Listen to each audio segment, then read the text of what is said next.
presented by LaBerge. TK joining us from Tremonti's Meat and Seafood. We'll be talking about Kevin Faulk. He's gone as the LSU assistant coach. There's some fallout there. Just a week ago, he was in high schools visiting with coaches a day or two after Kelly being named, and he was telling coaches that he and Corey Raymond were safe. Clearly, that was presumptuous and not the case. Typical recruiting speech. So that's a little bit surprising. Two former LSU greats, of course, Kevin Faulk, arguably the greatest LSU running back ever, and is no longer an assistant coach. Now, there is some speculation that he may be able to be retained at some point in the future as an analyst. And so we'll have to see if indeed that happens. Obviously, Kevin Faulk will have lots of opportunities. We'll also talk a little bit about the Saints. They're a 5-point favorite over the Jets on Sunday. We know that Kamara's back. We know that Taysom Hill with his banged-up finger is going to get the start. We don't know which coaches will be there, which players will be there as COVID has hit the Saints. And, of course, they've got to get a number of positive tests done and all that sort of thing before they can be cleared. So we'll monitor that, as that's a big deal.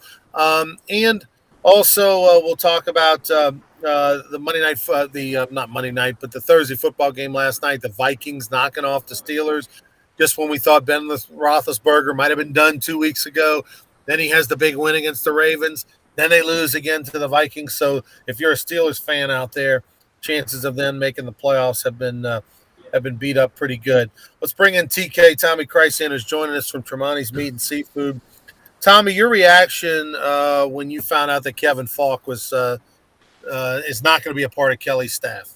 Well, I was a little surprised the way it came out and everything. And like you said, he was out recruiting last week, but, he's still on the payroll. He's got to do that. But here's my message, and some fans might not like this, but it's not up to the LSU fans to decide who's on Brian Kelly's staff. It's up to Brian Kelly, okay? He's being paid a lot of money. He's here to win a national championship because he knows he couldn't win one at Notre Dame. And so he's got to put his staff together. Same thing with Tommy Moffitt. He brought in his conditioning guy that had played for him at Central Michigan, coached for him at Cincinnati, coached for him at Notre Dame, and he's just thinking, hey, I want my people around me. Bill Parcells, the famous quote years ago that, hey, if I'm going to cook the dinner, I need to buy the groceries. The analogy being I want the people around me that I want around me, that I have confidence in that we can make this football team and this program do what everybody wants us to do, and that's win the SEC and get to the playoff and win another national championship. I would think, Tommy, by having having Faulk no longer be with the coaching staff at LSU, that means that Frank Wilson's going to be the running backs coach. That has not been named. He was the running backs coach before. Obviously, Frank Wilson's number one job is recruiting and being the head recruiter. But I would think that this kind of opens the way for him to probably take over his old post. Yeah, and, when they hired him, they called it associate head coach, other duties to be named. Maybe that's because Faulk and Kelly had not met yet, and I don't know if they met. We're going to try to get all that figured out for when we're on Sports Shorts Radio tomorrow, 10 a.m. to 12 noon. But anyway, so again, I told a bunch of fans last night. I was like, it's not up to the fans who's on the staff. Yeah, everybody likes Corey Raymond. He played there. Everybody likes Kevin Faulk. We know the history there, but it's up to Brian Kelly to put together his staff. And typically, a lot of times, there's a complete clean of the house. Now, he's keeping the line coach, that's going to coach in the bowl game, Davis, yeah. Coach Brad Davis. So, but a lot of times when a guy comes in, especially when a coach is fired because the program has, trended the wrong way, there's a clean house. Wipe everybody out. Now, if you got a transition where you got some people that, a coach just left to take another job or go to the NFL, like Oklahoma, they're not in a bad shape as LSU. They may be more likely the coaches to stay. But when the things aren't going right, you fire the coach, more times than not, it's a complete house cleaning. But again, here's the key. It's up to the head coach. The thing about this is that's a little bit disappointing because Kevin Faulk, from all indications,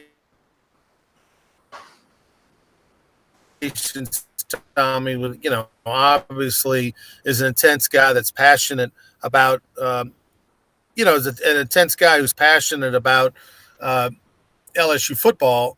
And, especially when you got a coach that's coming in from another part of the country who doesn't know anything about the program per se and who's who and all that, alumni, nice to have a former player there. There's no Sam Nader there anymore. You got rid of Tommy Moffitt, who was around for 22 years. I mean, I guess Craig Stringfellow, the equipment manager's been there for about 30 years as a worker and a student, can kind of, give you a little history. But I'm just surprised, even from that perspective, what that Corey Raymond or Kevin Falk wasn't retained, or they didn't get a deal done just for a tie to the program. Well, if it was up to me, I would think one or those or both of those would stay based on the history that we know, but it's not up to me. So, we got to move forward. And again, if you're an LSU fan, it's Brian Kelly. You got to let him do this and put the people in place that he wants to put in place. And because if Brian Kelly's successful, nobody's going to remember that Falk and Raymond, went away in the first part of December. If so we just got to let it play out. Use the famous Rance 13 quote. Let it play out. And it's not up to me. It's not up to the LSU fans. It's up to Brian Kelly. As far as Kevin Falk's future is concerned and what next for him, who knows? Obviously, if he wants to coach in the professional ranks, if that's something that he wants to do, now that with the tragedy with his daughter, maybe his mindset has changed. Maybe he wants a change of scenery to kind of, forget all those memories. I mean, remember, she worked as a student worker at the LSU football facility. So, there's a lot of things that are going to remind him of her all the time. So maybe this would be an opportunity for him to go to the pro ranks. I would think Bill Belichick would make room for Kevin Falk on his staff if he chose to. Tom Brady would probably find a way to get the Bucks to hire him if they wanted to, because of the love that Brady has for Kevin. But or maybe he just needs to take a step away, maybe an analyst role, something a little less tense, kind of like what Steve Ensminger's doing. Steve Ensminger's an analyst. He's still around. You see him at all the LSU games. But whatever Kevin wants to do, he's going to be successful. And I would think that again, the door is never closed to a guy like a Kevin Falk or even a Corey Raymond for returning to LSU in the future, whether it's this staff or another staff. These guys are young guys, got a long time to coach. And I would not be surprised if we see them again. That said, no OC and no DC have been named as of yet, Tommy, and we're getting closer and closer to that recruiting deadline. Well, December 15th, the early signing period begins. I guess ideally you'd like to have those coaches in place so the players would know. But, Ronnie, a good point was made by you, or one of our, I think, chants yesterday when we did Sports Shorts Daily. With all the coaching changes, almost 30 coaching changes around the country, and there's still a lot of positions that haven't been filled, offensive coordinator, defensive coordinator, including at LSU. Maybe the early signing period won't have as much glitter as it would be if there were only 7 or 8 coaching changes. So, we'll see how that plays out. We'll let it answer itself for us. But look, I'm sure Coach Kelly's working on it, and I wouldn't be surprised if we hear something today or we hear something Monday. That would not surprise me at all. Have you marinated any more on what we talked about yesterday from a standpoint of this LSU football team is going to be going into a bowl game? And Tommy, I don't. If you're a walk-on football player, I mean, there's going to be a bunch of Rudies out there. It seems like playing in this bowl game. I mean, we don't know yet. I mean, January 4th is a long, long way away. We don't know yet the fallout from academics. We don't know yet the fallout from injuries. We don't know yet the fallout from sit-outs, the transfers. I mean, this is going to be one of the more interesting games. Now, if Nussmeier decides to be that guy, right, decides to take it for the team, then all of a sudden LSU's got a chance, I think, to win this game. He's a talented guy, going to have 15 practices or whatever. If he doesn't, Tommy, I don't see how any way, shape, or form LSU beats Kansas State. That said, I did put I did put some pretty good money yesterday on Kansas State in a pick 'em. So, hey Garrett, hey Garrett, don't ruin the whole your whole season on one game, Garrett. Just relax. Let's worry about the spring. Let's get some good workouts in. Let's do the karaoke stretches and all that. Let's not play in this one, Garrett. Let somebody else. Let's do a little wildcat action and take a page out of the New England Patriots book against Buffalo and just run the ball 90% of the time. I put a lot of money on Kansas State in that pick 'em yesterday, Tommy. Yeah, well, no, I'm going to do the same thing, but I don't think LSU cannot play. I don't, because the way it works now is the school doesn't accept the bid. The SEC slots its teams where it wants to slot them. And it kind of threw LSU a little bone because they spent a week in this stadium at that facility when the hurricane pushed them out of town prior to the UCLA game. But it's going to be a lot of guys that weren't on that trip that are going to now be heading over to Houston. I don't think they can not play. I know that's been bandied about, but they're going to have to show up. And if they got 45 guys dressed out and 20 of them are walk-ons or 10 of them are walk-ons, hey, line up and play. Put some tape down if you're a player and impress the new coach and the new coaching staff and make a name for yourself. I mean, Kansas State's 7-5. They're not a great team, but obviously 7-5 is what it is. And they're in the Big 12, so they played against big boys. And but I got a feeling right now that the early call is certainly on Kansas State. And if Nussmeier would get any kind of announcement there, then perhaps, some people might change their mind a little bit. But I think Kansas State is a good early call. Let's look ahead to the NFL on Sunday, Tommy. You're telling me you're really liking the Jets, huh? Getting 5 against the Saints? Well, the Saints have lost 5 in a row. Taysom Hill's got something wrong with the hand, the finger, whatever. Alvin Kamara is expected to play, but you still got a new offensive line, basically, and who's going to catch the football if anybody's throwing it. They may pull a Bill Belichick Patriots role and just use a little wildcat with Kamara. And, Ingram's got the COVID thing. He's out. Some members of the staff are not going to make the trip. I just, the Saints have lost 5 in a row. It just feels like a Jets kind of thing, because the game's in New York, and I don't know the weather forecast yet, but I'll check that out before I place a wager, and we'll have all that information at meatandpotatoesusa.com as well. A game I do like for the gamblers out there, if you're trying to find a game to maybe put some action on, the Seahawks are an 8.5-point favorite on the road at the Texans. I think the Seahawks are going to win that and cover. The Texans are horrible. They're 2-10 on the year. They got shut out last week against the Colts. They got beat by the Jets 21-14 at home. Those are the last 2 games. And I think for the Seahawks, Russell Wilson's got to get it going. He's back now, got his sea legs under him. Seahawks are kind of in a must-win situation. They beat the 49ers in their last game at home. They've got 4 wins on the year. They got to get it going a little bit. This is an opportunity for them to jumpstart. So I like the Seahawks to roll the Texans, only giving up 8.5. That's a lot in the NFL, but not against the Texans. So I like that one. That's one I'm going to put a lot of coins on.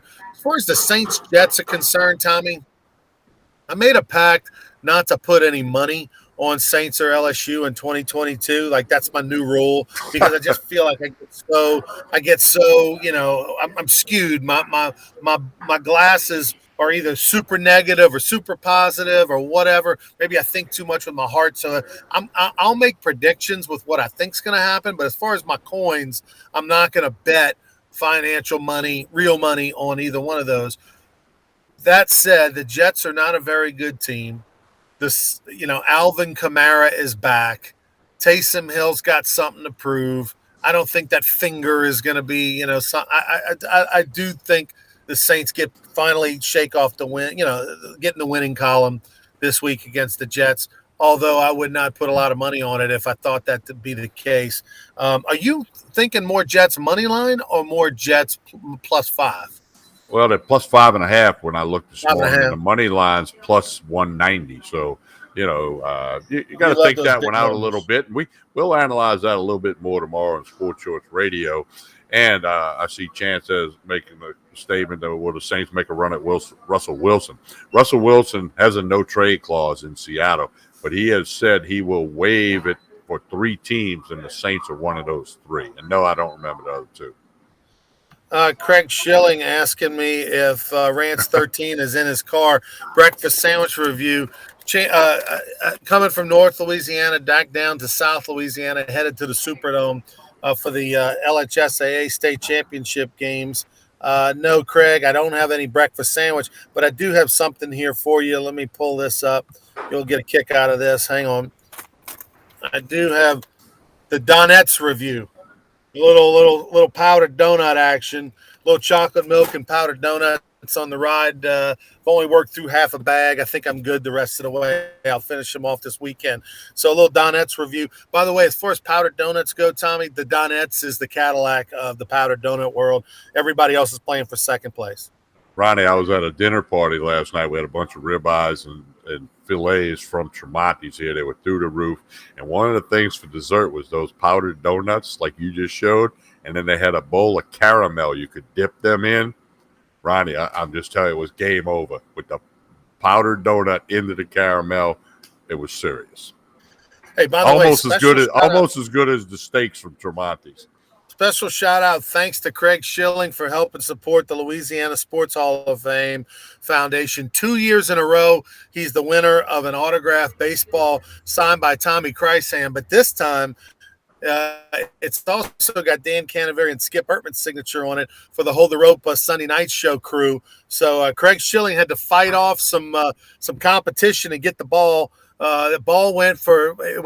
Let's just say that the Sunday night Hold the Rope crew baseball went for a higher price than Skip and Pulmonary, went for a higher price than a Todd Walker ball or a Ben McDonald ball or a Warren Morris ball. So congratulations, Tommy. You now have your baseball went for a higher price than all of those other superstars in this month's auction. And I can't wait to tell Coach Bertman that Sunday night when we do radio. And I'm curious. I can't wait for his reaction. You could probably give it to us, huh? Like, hey, Coach, our baseball. Remember, I got you to sign it last week, and that's we right. put it in the auction. That Rance guy always trying to make money for the Hall of Fame. Glad to help. Listen, TK. It's amazing that ball went for, I think, $175, $180, something like that, even with your signature on it in a pink marker. Amazing. But special thanks to Craig Schilling, guys, one of a kind. Hey, shout out right here, Rachel Goff. Thanks for watching. Stephen Miller, Ronnie acting like Kevin Gosman this morning. What's that mean? Stephen, fill me in on what that means. Eating Ronnie, the donuts. Gosman eats the donuts. Oh, is he really? I didn't realize that. Oh, he's done that for like 20 years. Where you been? That's right. Wait. I forgot all about it. I did a story on him from the dugout when he played at LSU back in the day. I totally forgot about that. Thank you, Stephen. I'm a lot of brain damage. Ronnie, we going to Natchitoches this weekend. Steak restaurants dropping the ball because they aren't taking reservations. Yeah, I tell you what, Stephen, they don't take reservations on Saturdays, man, at the restaurants up there in Natchitoches because they're so crazy. I would say this: do whatever you can to get into Mayu's. Mayu's right there on Front Street. Fantastic restaurant. You know, I don't even have to wait. You're going to have to go put somebody at a bar to hold the table. I don't know. Tell them, ask for Mr. Mayu there and tell them Ronnie Rance sent you from Baton Rouge for the Hall of Fame. Maybe that helps. I'm actually going to be eating there next Tuesday. We got a board meeting, and we'll be there at Mayu's on Front Street. Also, Maglio's on Front Street, another good restaurant as well. Let's see. Look at like Stephen wanting a table for 6. Nothing I can do there. My mom's saying, Tommy, Ronnie doesn't need to like any other donuts. Thanks, Mom. Appreciate it. Thank you, Miss Janet. Yeah. By the way, I know a lot of people going up to Natchitoches or the next few weeks up in Natchitoches. They have the Christmas lights. Fantastic time to take the kids, the family. I mean, everything's lit up. As soon as the sun goes down, it's not, you don't have to wait to the weekend. It's every day between now and January 1st. As soon as the sun goes down at 5 o'clock, they light up the whole town. They have a riverboat cruise you can rent. They have carriages. We can do like a little tour of the town, a little 30-minute carriage rides, and they give you the history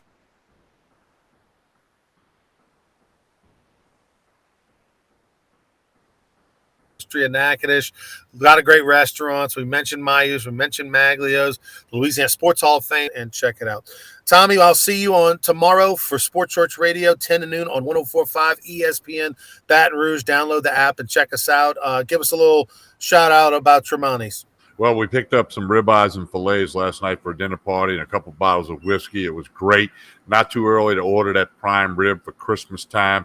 Gift cards are available at Tremonti's for the office, for the neighborhood, for the family. Gift cards are available, any denomination that you want. Lunch special today is fried catfish with crawfish etouffee poured all over the top of it. It's through the roof good. Tremonti's Meat and Seafood on Facebook and Instagram. Connect. They also have game processing for all you deer hunters. Anybody you know, there's a line out here every Monday morning with people dropping their deer off that they shot over the weekend. It's all at Tremonti's Meat and Seafood, Jefferson Highway in Baton Rouge, right down the street from Parkview Baptist Church and School. Got to check them out. Of course, we'll be at the casino tomorrow, Stadium Club Sports Grill for radio 10 to 12. I got Hold the Rope radio Sunday night. Monday, we're back here. And if you bet on football, check out meatandpotatoesusa.com. Seahawks, big Sunday. Put your money on the Hawks to blow out the Texans. We'll have some college football picks in the first hour tomorrow from 10 to 11 on ESPN Radio in Baton Rouge. Until then, have a great one, everybody.